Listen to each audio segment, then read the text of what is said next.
Amados e queridos irmãos, vamos continuar a série aqui das 7 igrejas do Apocalipse, ok? Desta vez agora vamos falar sobre a igreja de Sardes. Apocalipse capítulo 3, verso 1 em diante, que diz: ao anjo da igreja que está em Sardes escreve: isso diz o que tem os 7 Espíritos de Deus, as 7 estrelas, com essas tuas obras, que tem nomes que vive, estás morto. Ser vigilante, confirma os restantes que estavam para morrer, porque não achei as tuas obras perfeitas diante de Deus. Lembra-te, pois, do que tem recebido e ouvido, guarda e arrepende-te. Se não vigiares, virei sobre ti como ladrão, e não saberás sobre que hora sobre ti virei. Mas tem também em Sardes algumas pessoas que não contaminaram suas vestes comigo andaram de branco, porquanto são dignas disso. Ao que vencer será vestido de vestes brancas, de maneira nenhuma arriscarei seu nome do livro da vida, e confessarei seu nome diante de meu Pai e diante de seus anjos. Quem tem ouvido, ouça o que o Espírito diz às igrejas. Deus possa abençoar os amados irmãos. Bom, amados, como nós estamos tendo aqui esta pequena palestra sobre a palavra de Deus, já falamos sobre Éfeso, Esmirna, Pérgamo e Tiatira. Agora estamos já na quinta carta, depois vem Filadélfia e Laodiceia. Esta carta aqui tem várias coisas muito interessantes para nós meditarmos, né? E buscando na internet, né, no Google, no YouTube, você não vai achar essas informações que eu vou te dar agora aqui, porque pela graça e pela misericórdia eu tenho aprendido do Senhor o que eu vou passar para os amados irmãos. Então a igreja de Sardes, né, é uma igreja que Sardes por si só significa remanescente, ou seja, aqueles que escapam. Ou seja, nós estamos diante de uma igreja em que há um grupo que escapou de algo, né, em que a Bíblia não diz o que é. Só diz que escaparam da morte e havia mais um grupo que estava para morrer, e esse anjo da igreja ele vai ter a responsabilidade de confirmar, ou seja, não deixar morrer aqueles que estavam para morrer. Então Deus salvou um para que este um salvasse outros, para que esses outros que estavam incorrendo o mesmo erro de perigo de morte espiritual. Então vamos lá. Em primeiro lugar, o Senhor Jesus se apresenta, né, para a igreja de Sardes.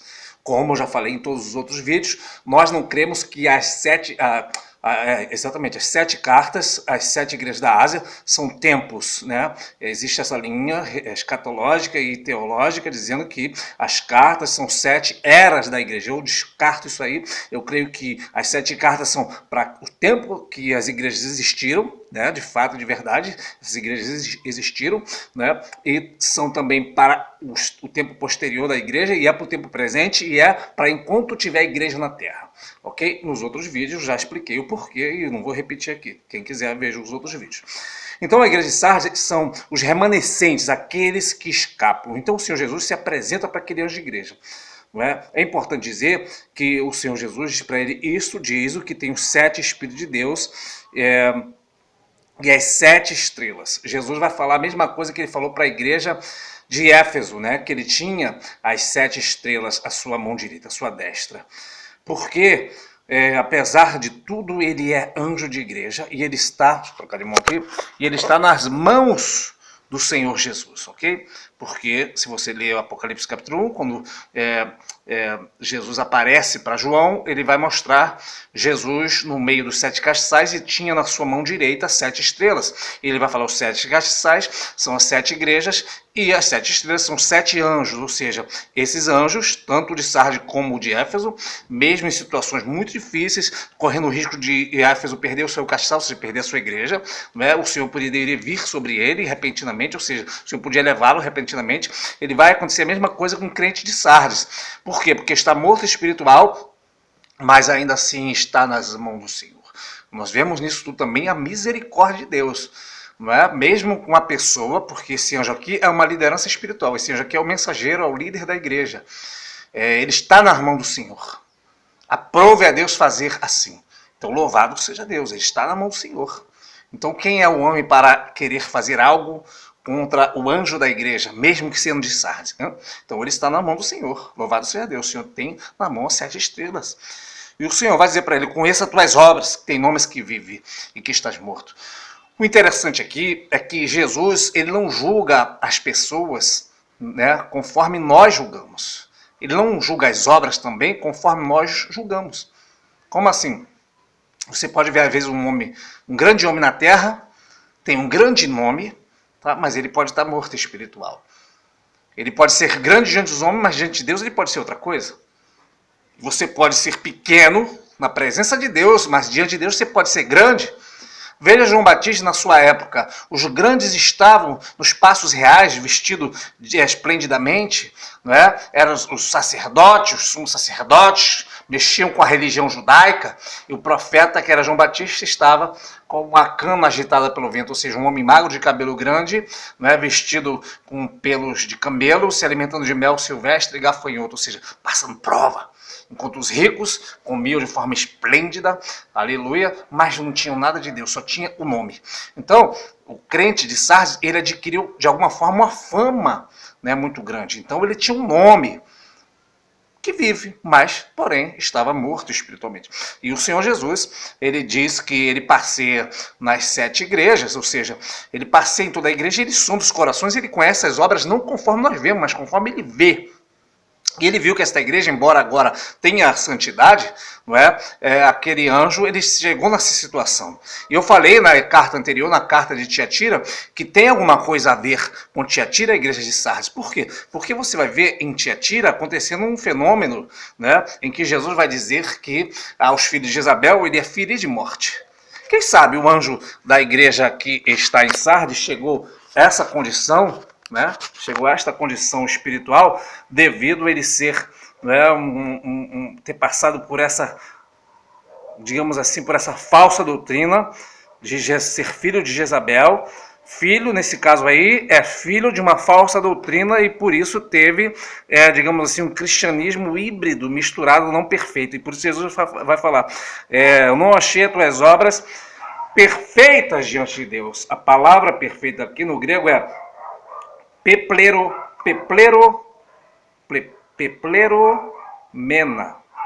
pepleromena, que significa perfeita, inteira, não é? Perfeita, inteira, completa. Então, quando Jesus diz que é aquele que tem os 7 Espíritos de Deus, ele tem a plenitude, tem o Espírito Santo de forma plena, completa, repleta, perfeita. 7 Espíritos. Isaías vai falar sobre isso, né? Mas a obra do anjo de Sardes não era perfeita, faltava algo, não era plena, não era repleta, não era inteira, era faltosa, foi colocado na balança, fechado em falta. Daí é que nós vemos que Deus não aceita qualquer um não, irmãos, como anjo de igreja. Pastores têm que ter uma grande posição na presença do Senhor de santidade, senão as nossas obras são julgadas e não são achadas perfeitas. Olha o que Deus diz para Abraão, em Gênesis capítulo 17. Abraão, anda em minha presença e ser perfeito.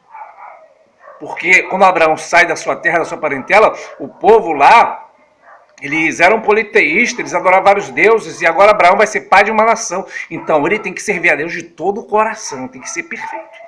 A perfeição não significa que a pessoa não vai errar. Você vai ver que Davi, ele é achado como um coração perfeito, mas Davi vai adulterar, vai matar, mas a questão da perfeição é que só tem um único Deus como Deus. Aleluia! Então, isso é ser perfeito. Quando o Senhor aparece para Abraão, ele vai falar assim, anda na minha presença, ser perfeito. E para Salomão, a instrução de Davi é, filho, ser perfeito e faz a obra do Senhor. Mas quando Salomão está velho, as mulheres que ele consegue, vai corromper o seu coração já não era mais perfeito, a Bíblia vai dizer assim. Ou seja, quando a pessoa começa a se desviar e crê em outras doutrinas que não estão em conformidade com a palavra, ele passa a não ter um coração perfeito. Então tem que vigiar muito, tem que estar de acordo com a palavra, não pode sair nem um pouquinho para a direita nem para a esquerda. Você pode ver que na igreja de Sardes já não vai aparecer mais a doutrina de Balaão, não vai aparecer mais Jezabel. Por quê? Porque ele já conhecia os segredos profundos de Satanás.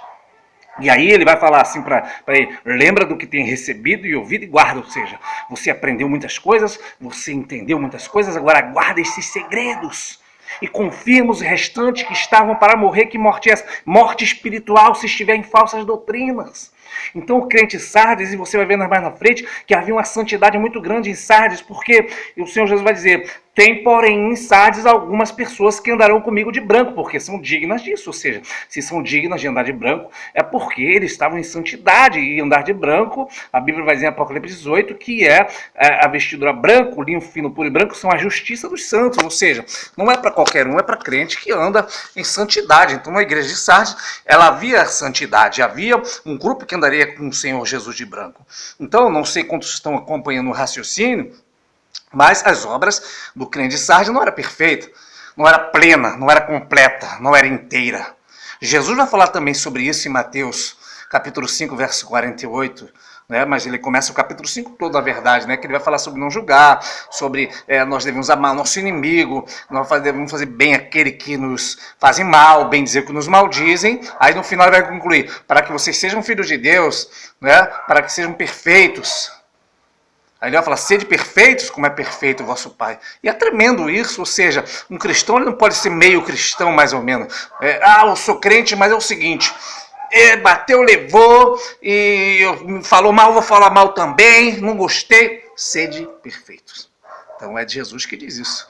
Então, não achei as tuas obras perfeitas, inteiras. Então o crente tem que ter obras perfeitas com o Senhor. Senão, as suas obras são condenadas. Um arquiteto profissional, se ele vier numa casa feita de qualquer maneira, ele vai falar, realmente essa casa está boa, né? Ele vai medir, vai fazer a fundação, vai fazer lá os testes que tem que fazer, eu não entendo de arquitetura, mas sei que ele vai condenar, irmãos. Ok? E o que tem que fazer então? Consertar? Não, derruba tudo e faz tudo de novo. Que Deus faz assim, Deus não mistura o novo com o velho. Tem que derrubar e fazer tudo. Ele falou para Jeremias, Jeremias, te chamei para tu edificar, para tu construir, também para tu derrubar. Então o que está errado eu tenho que derrubar e fazer tudo novo. Ah, mas eu estava fazendo assim, assado, está fora da palavra. Derruba, faz tudo novo. Aleluia. Então, porque Deus cobra, Ele quer a obra perfeita. Eu não quero fazer nada de qualquer maneira. Então temos que fazer perfeito como é perfeito o nosso Pai. Ok? Se nós formos continuar nessa linha de perfeição, você vai ver que, embora sejamos falhos, a Bíblia vai dizer em Efésios capítulo 4 que o Senhor deu dons aos homens, né, os pastores, evangelistas, profetas, querendo aperfeiçoamento dos santos para a obra do ministério, até que chegamos à estatura de varão perfeito, à medida de Cristo, para não ser mais enganado por ventos de doutrina. Então, o que esta palavra está dizendo? Crescimento espiritual. Cresça, amado irmão.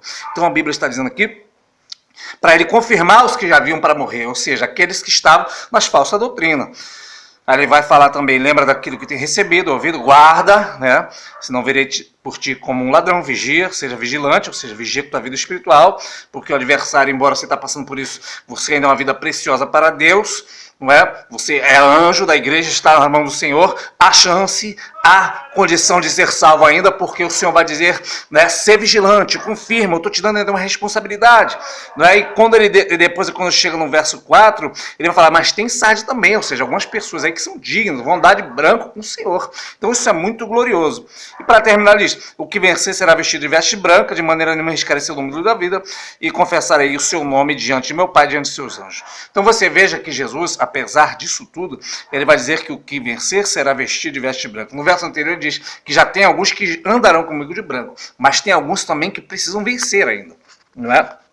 Então, como é que alguns já vão andar de branco e outros ainda precisam vencer? É porque alguns precisavam, ainda estavam na luta, não é? Outros, na onisciência de Deus, ele já via que andarão de branco.